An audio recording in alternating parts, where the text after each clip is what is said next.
Selangor agenda is not a mere smart state initiative. In truth, it is also effectively an economic and a social blueprint. Even though citizen centricity is the most fundamental aspect of the Smart Selangor blueprint, essentially it is the synergy and interconnectivity between the people, the state, the industry, as well as the technology that makes up Smart Selangor. Field. Now, I quote the verse so as to put the context of the harmonization of initiatives and the collaborative efforts between the state government of Selangor and privately driven corporations and agencies and organizations, as well as business entities, working in synergy, in symbiosis, and in strategic alliance. I use the terms very, very carefully. Synergy, symbiosis, strategic alliance. This is for the advancement of the economy and the people. I'm easy. Just call my secretary, fix an appointment, present it. We look at it. Okay, we are very open, we are very business savvy. Language is actually the underpinning revolutionary element that changes lives. So now it's the age of the fourth industrial revolution. It's all about data. So it's data-driven economy. So data is translated into information, into knowledge, and some even going into wisdom computing. I was in Japan a couple of weeks ago. We're talking about wisdom computing. It's how the machine are able to look back in terms of their past processes and able to articulate and put together and come up with a decision-making process to understand how we can move forward. Thinking is that perhaps Smart Selangor should utilize the available facilities and expertise to develop healthcare and become a really smart health in the state.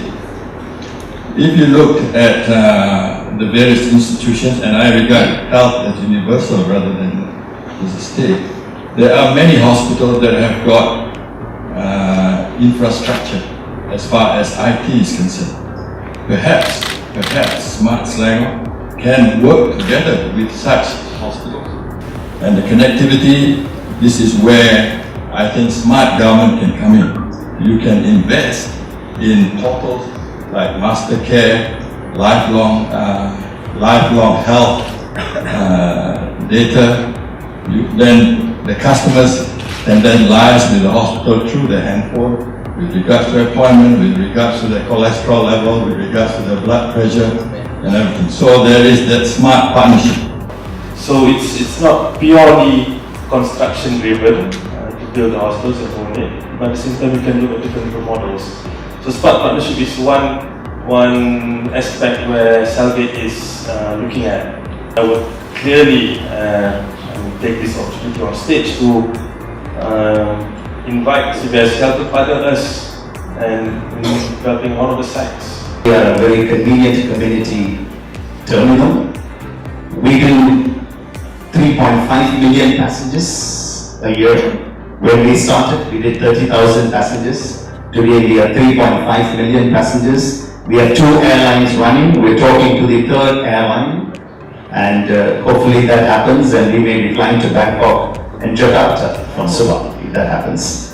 So I took the government officials around the world to show how city airports operate. I took them to the London City Airport, I took them to Zurich, and I showed them, and also one line that I always spoke to the government is, we have a fantastic full-freight airline, which is called Malaysian Airlines. We have a fantastic world-known low-cost airline, which is called AirAsia. But we don't have a corporate jet, a corporate aviation center. We are not known for this. Why? And in a country where today we have about 62 private jet owners, and I'm proud to say that we look after some of them, right? So my line to the government was, my point to the government was, government, wake up. There's an opportunity. You have a neighbor like Singapore who owns, the jet owner numbers are only 1.5 jets. Only 1.5 jets. We own 62 jets, and we do nothing about it. So please don't convert us into a bus terminal. Let's see beyond that. Hopefully we can cross that bridge and give seamless solution to all our Selangor ini.